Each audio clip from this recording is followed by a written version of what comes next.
A Downriver church offering gay conversion therapy for teenage girls has come under fire from activists who protested outside by the hundreds for hours tonight. Mara McDonald is live in Riverview, and Mara, this was a peaceful demonstration. Kimberly, it was. You had hundreds of people out here in front of Metro City Church, and while it did get passionate at times, it was peaceful. Close to 300 protesters lining Fort Street because of this, a workshop offered for $200 for girls between 12 and 16 who are, quote, struggling with what they are, trans, bi, gay, or other. It goes on to say it doesn't have to be this way. With God's help, there can be healing, wholeness, and hope. Through thoughtful, relevant, and biblical counsel, we will help your girl be unashamed of her true sexual identity given to her by God at birth.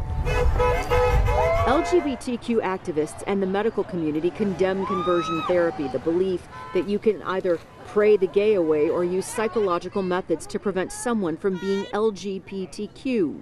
Hey, you have a demon in you. At the time, I was terrified. I mean, who wouldn't be terrified to say they have a demon in them? Seth Tooley is a trans young man whose mom took him to this church. They loved it here originally, but when it became clear that Seth was trans, his mother tells us it got completely out of hand. I ran in, and there was the pastor, the elder, and the elder's wife standing over him with their hands out over his head, talking about a homosexuality demon and sins of the father. They never went back. We tried to get an interview with the pastor. Our calls weren't returned and I was rebuffed at the door. But at least one church member was out here counter-protesting.